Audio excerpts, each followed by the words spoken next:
Este laptop funcionava muito bem antigamente, mas com o tempo isso mudou. O desempenho em jogos caiu, enquanto o barulho que ele faz aumentou consideravelmente. Além disso, toda a carcaça ficou muito quente.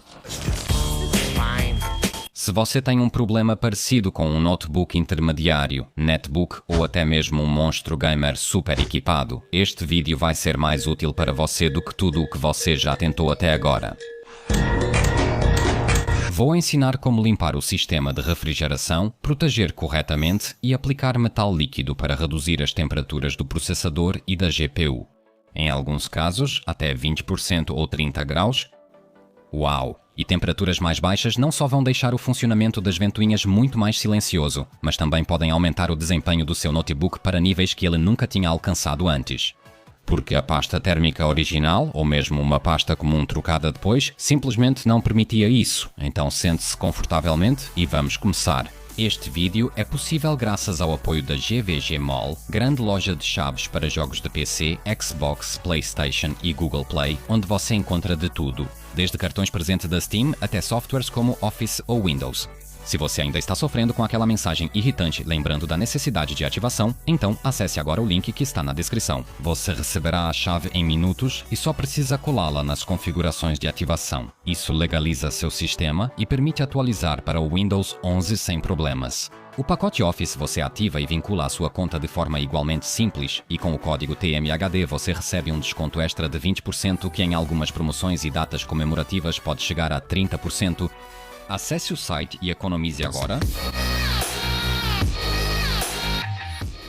Vale começar este vídeo com uma breve explicação sobre o que é o metal líquido e porque ele é muito melhor do que as pastas térmicas comumente usadas. Bem, a composição exata e as proporções são segredo comercial e, claro, podem variar dependendo do fabricante, mas sabemos com certeza que o metal líquido é uma mistura de elementos como estanho, gálio e índio. Na grande maioria dos computadores e laptops são usadas pastas térmicas. É uma solução barata e fácil de implementar na produção em massa. Não exige precisão especial nem preparo prévio. A pré-aplicação da pasta permite que o comprador de um sistema de refrigeração líquida como este não precise realizar nenhuma ação extra para aplicá-la. No entanto, o problema é que, com o passar do tempo, a eficiência das pastas diminui, por isso um notebook novo funciona relativamente silencioso quando é novo. Mas depois de 1 ano ou 3, a qualidade do funcionamento dele piora significativamente. A pasta seca completamente já não cumpre mais sua função prática. Como resultado, acabamos com um computador que vive fazendo barulho. Em casos extremos, sob carga, ele até começa a se desligar sozinho. A segunda desvantagem, e bastante séria, é o desempenho limitado deles. As piores, muitas vezes contendo apenas uma mistura de silicone, têm condutividade térmica em torno de 1 a 2 watts por WMK. As intermediárias atingem desempenho em torno de 4 a 5 W. Já as pastas mais eficientes, graças à adição de óxido de zinco, alumínio, prata e às vezes até diamante sintético, alcançam de 8 a 12,5 WMK. Esse é o máximo relativo para pastas térmicas. Por isso, o metal líquido, que neste caso tem uma condutividade de 73 W por metro MK, é absolutamente imbatível. Então, o fato de alguns dos melhores fabricantes de notebooks gamers também terem recorrido ao metal líquido não deveria surpreender ninguém. É claro que isso é difícil e caro de implementar na produção em massa, mas ninguém disse que deveria ser impossível. Como você pode ver, a Asus usa a mesma pasta que vamos usar neste vídeo. O PlayStation 5 também baseia seu resfriamento em metal líquido. No entanto, o metal em estado líquido tem algumas desvantagens. A primeira delas é que ele é um excelente condutor de eletricidade. Quando, durante a aplicação de uma pasta térmica comum, colocamos uma quantidade excessiva, basicamente nada de ruim acontece. Se fizermos o mesmo com metal líquido e, por exemplo, derramarmos sobre a superfície da placa de circuito impresso, pode, ou até certamente vai, causar um curto-circuito. Claro, se uma situação dessas acontecer e percebermos que cometemos um erro em algum lugar, o excesso de metal líquido pode ser recolhido ou sugado de volta para a seringa. No entanto, sem preocupações, vou-te mostrar como aplicar o metal da forma mais segura possível e como preparar adequadamente a superfície para minimizar ao máximo qualquer risco.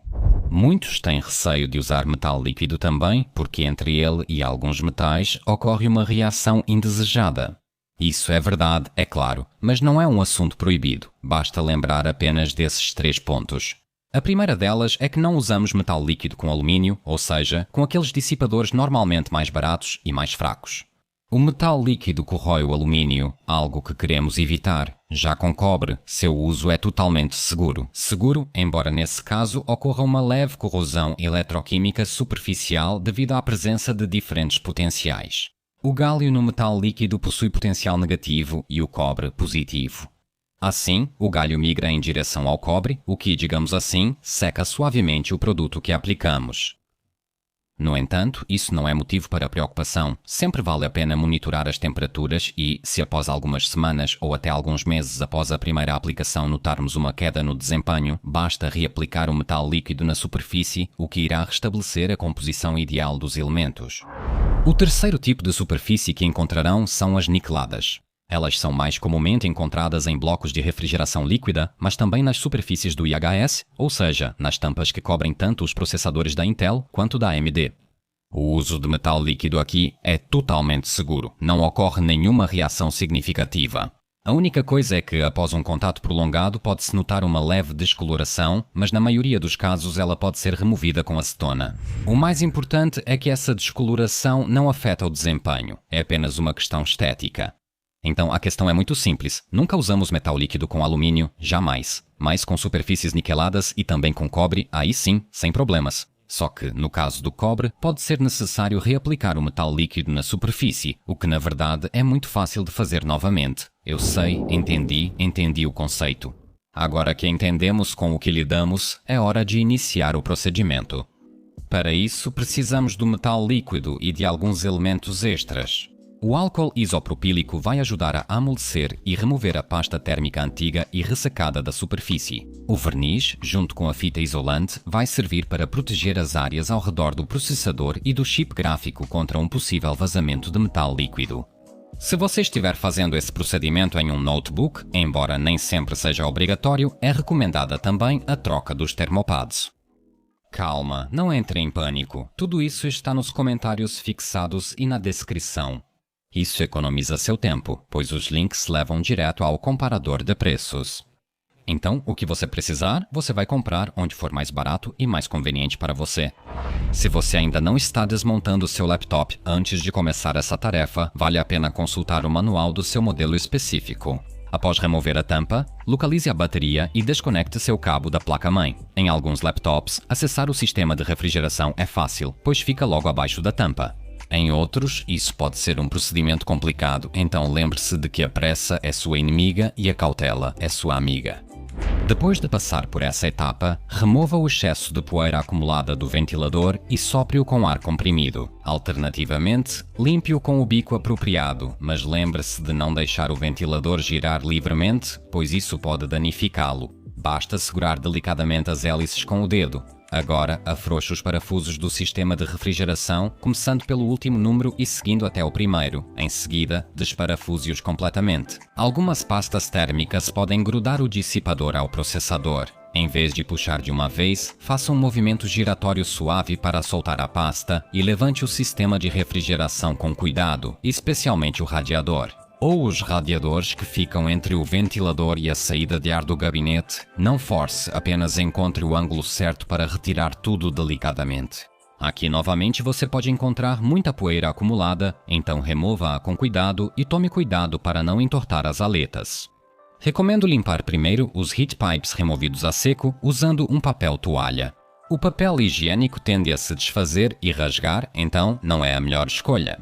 Quando você já tiver removido o grosso, umedeça o papel toalha com álcool isopropílico e continue o procedimento de limpeza até alcançar um resultado ideal. A limpeza do sistema de refrigeração não exige nenhuma técnica especial, mas com o silício exposto seja extremamente cuidadoso, pois ao puxar com mais força o papel toalha pode prender em uma borda afiada e arrancá-la. Por isso, faça o movimento, por assim dizer, saindo da borda do chip e não entrando nela.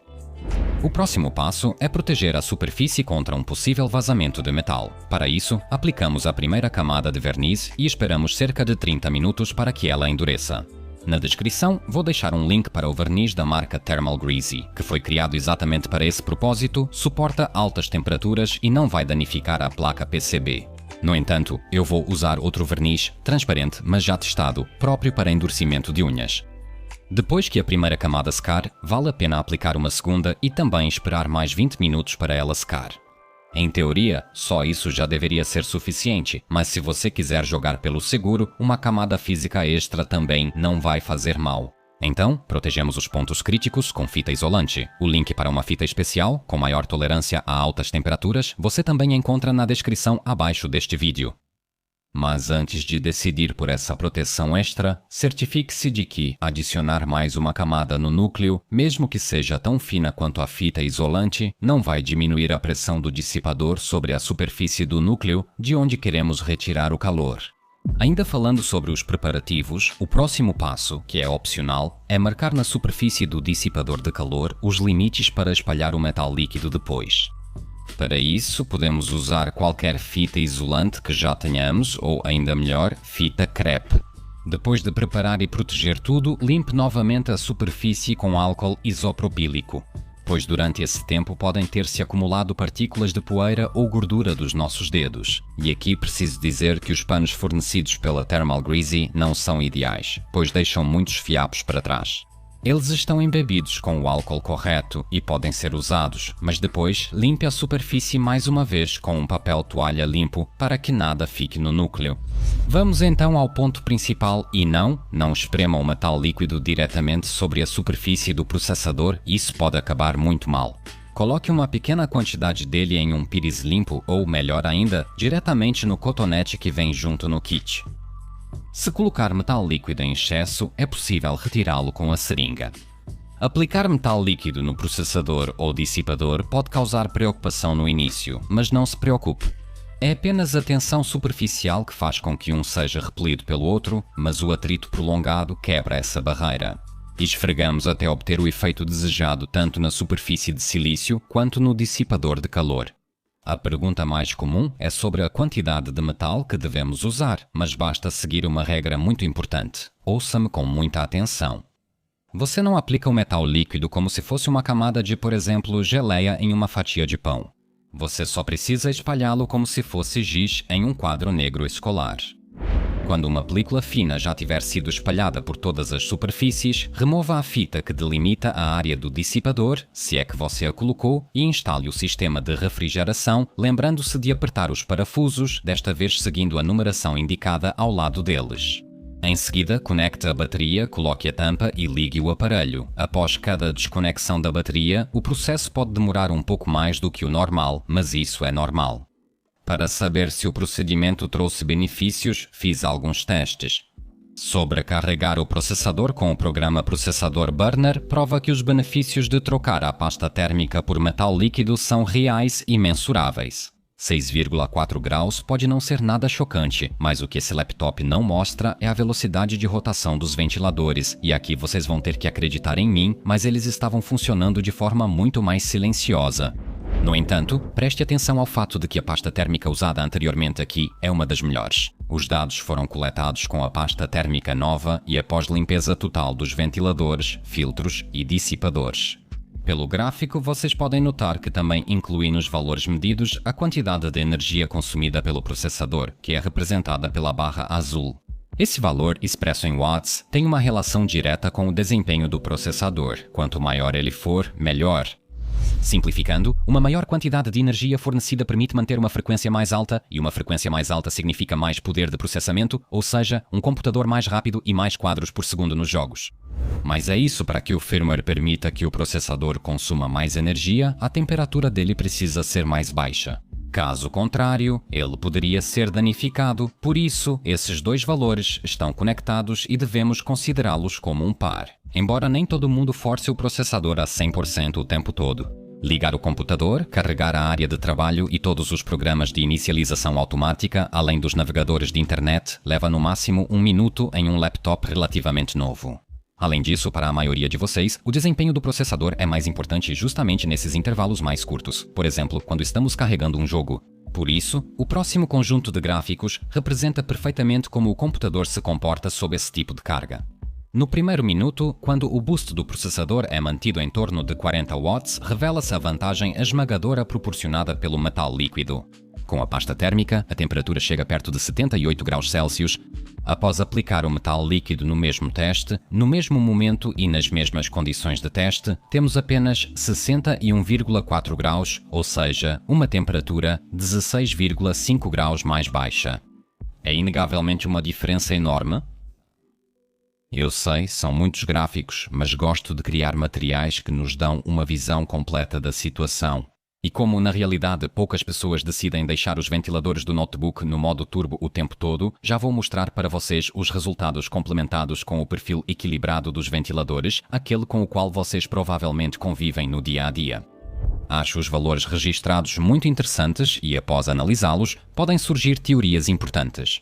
Neste notebook específico, com pasta térmica e o ventilador ajustado no máximo e no perfil equilibrado, há apenas diferenças mínimas de temperatura, e se não tivéssemos medido o consumo de energia, provavelmente acharíamos que isso não faz diferença nenhuma. No entanto, limitar o consumo de 40 para 36 W é uma queda de quase 10%, o que obriga o processador a reduzir as frequências, e, exatamente como você imaginou, o desempenho sofre com isso. Por outro lado, se compararmos os resultados obtidos com metal líquido, vemos que, com rotações mais baixas dos ventiladores, não só temos temperaturas muito mais baixas, mas o firmware ainda permite que ele consuma mais energia, ou seja, exatamente isso. O processador mantém frequências mais altas e opera de forma mais eficiente e rápida. No entanto, não aplicamos o metal apenas no processador, mas também na GPU e, como podemos ver, a melhoria também foi registrada aqui. Talvez não seja tão chocante quanto no caso do processador, mas ainda assim é alguma coisa. Obviamente, esses resultados vão variar dependendo do notebook, do seu sistema de refrigeração, da potência do processador gráfico e até mesmo do desempenho do sistema de alimentação. O FurMark não é chamado de Power Virus à toa. O objetivo dele não é renderizar o maior número de quadros, mas sim gerar uma carga tão grande na GPU que leve ao maior consumo possível de energia. E sim, as temperaturas com metal líquido realmente melhoraram. Com a velocidade dos ventiladores equilibrada, a temperatura do núcleo gráfico durante um pico de desempenho de curta duração foi reduzida em 7 graus. Após W minutos desse tipo de carga, os valores ainda são 2 graus melhores, mas também vemos que o consumo foi limitado basicamente em todos esses casos. Por que isso acontece se as temperaturas estão mais baixas? Acontece que o VRM, ou seja, o sistema de alimentação da placa gráfica, parece não estar dando conta. Infelizmente, este notebook não possui sensor de temperatura nesse sistema, então é difícil saber a diferença, mas ela certamente existe. Também precisamos lembrar que a temperatura mais baixa da placa gráfica fez com que os ventiladores girassem mais devagar, então por esse motivo o sistema de alimentação também teve mais dificuldade. Afinal, tudo é resfriado por meio desse único sistema, conectado ao dissipador de calor. Então, como fica o desempenho em si, por exemplo, no PassMark? Com pasta térmica, no modo balanceado das ventoinhas, o processador atingiu 8.186 pontos. Com metal líquido, já foram 8.687, o que significa um aumento de desempenho de 6%. Com as ventoinhas na rotação máxima, a vantagem caiu para 4,5%. Como dá para ver, a placa gráfica, nesse caso, também não ganhou tanto quanto gostaríamos. Pelo menos é o que poderia parecer, mas não fique decepcionado com isso, porque a pasta GD007 é realmente uma pasta muito boa. Por isso, se no seu notebook tem uma pasta térmica velha, seca e já bem usada, em casos extremos você pode até notar um aumento de várias vezes no desempenho da GPU. Isso não é conversa fiada. Vou te dar um exemplo da minha experiência. Alguns anos atrás, comprei por um preço baixo um notebook gamer da marca Alienware com uma NVIDIA GT 650M. O vendedor se dizia especialista em informática e afirmou que notebooks gamers eram ruins, pois após 2 anos, o dele fazia só 12 FPS no World of Tanks. Não surpreende, já que a placa de vídeo superaquecida operava a cerca de 180 MHz. Depois de trocar a pasta térmica velha por uma nova, o clock subiu para 900 e já dava para jogar confortavelmente com mais de 60 quadros por segundo. Esse procedimento simples me economizou 4.000 slots na época, então sim, se você tem pasta térmica velha, essa ação pode trazer enormes benefícios para você. Então realmente vale a pena e esse material merece ser analisado a fundo. Assista uma segunda, talvez até uma terceira vez, se for necessário. Tenho certeza de que a troca correta da pasta térmica por metal líquido vai dar uma segunda vida ao seu aparelho. E se você realmente quiser tentar, mas tudo isso te assusta muito talvez, em vez do metal, aplique a pasta térmica, pelo menos nessa primeira vez. Assim, não será necessário fazer proteções, pois a pasta térmica, pelo menos as que eu testo no próximo vídeo, não conduzem eletricidade. O link para teste e comparação das pastas fica no canto superior direito da tela. Lembre-se de que seus amigos podem ter problemas semelhantes no notebook. Faça um favor para eles, seja aquele super amigo que envia o link deste vídeo para eles. Se você gostou deste vídeo, um like e um comentário serão o melhor presente.